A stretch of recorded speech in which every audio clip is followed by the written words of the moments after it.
All right, this can be done without an ankle weight if you don't have one or if you don't care to get one. This is more just feedback. The leg itself is fairly heavy, or if you really don't have much strength. This is not a familiar position, so the weight of the leg may be novel enough or unfamiliar enough that it may serve the purpose. Just make sure you can feel it, like it's a new sensation. You're trying to feel the stretch and feel the feedback to get what you're trying to get out of it. So basically, we're trying to simulate the drive through the body, to simulate what is needed to hold yourself up against gravity, but also to drive the forward-backward motion with walking through the hips and pelvis. So in other videos, we'll focus on like ankle mobility and control. This is more hip and core as it kind of channels up into that core and to help between the butts and guts muscles, basically to help support the spine and to channel movement and control through the body. So I'm gonna put this on my leg here. And what you may want to do, do this with a leg rest or support, or you may even want to do it up when your leg is up on. So this would be like on a bed or maybe a higher couch. Just want to make sure you have enough room to lower your leg comfortably off of it.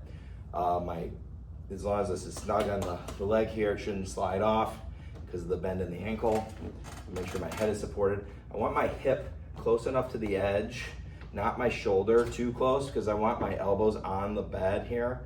So I can dig in with my elbows and my shoulders and my pelvis and maybe my lower ribs, so I can really support myself against the bed here and protect my back if I have back issues, and just make sure that I can really channel things. My leg that's on the table, I'm gonna think about that tripod, plug in there, really leverage, especially as I'm going in the second portion of this.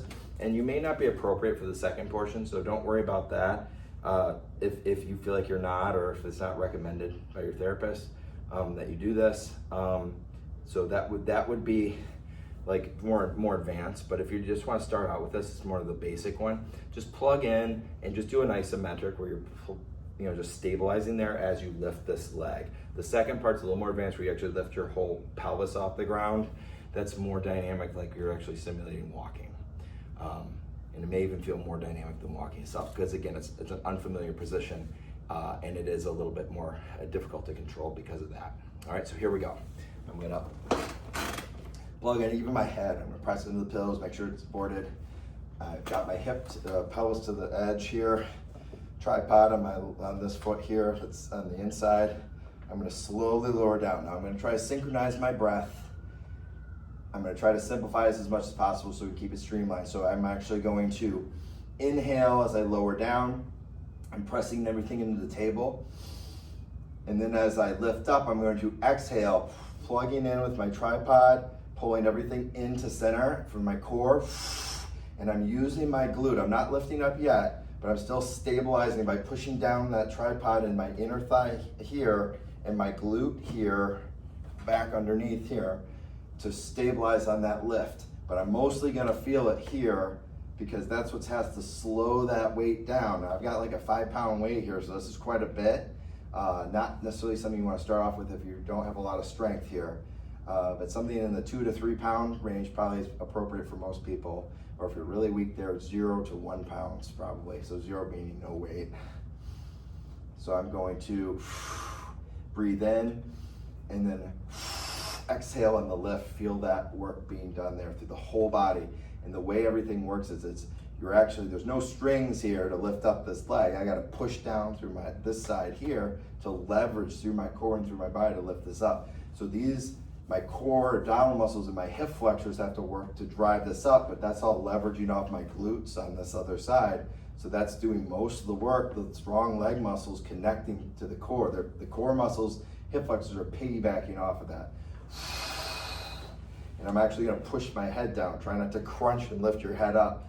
Press it down for an isometric and everything there, and actually drive to lift up. And then you'll do that on the same side as well. The more advanced version, I'm going to actually lift my hips up, okay? And I'm going to do a single leg bias bridge, and do be careful. Hamstring cramps do happen here, so you wanna really be sure. If you do get a cramp, try to straighten out the leg, press into the table, to try to engage the glute more and deactivate the hamstring muscles. And then you could do a straight leg raise, get more quads that way, okay? But when you lift up, try to squeeze the glutes more. So it's the gluteal muscles on this side, core muscles and hip flexors on this side. Try not to confuse it with the hamstrings, and try to work that way to get the combination of those. And then you can do it on the other side as well to work all those muscles together there. And then afterwards, you're gonna wanna try to do a little walking to try to plug all that in together so that you can kind of feel maybe in place, kind of something like this. Feel that connection and drive, especially with that weight over your big toe, and kind of coming into that, and then walk through that. Connect it all together there.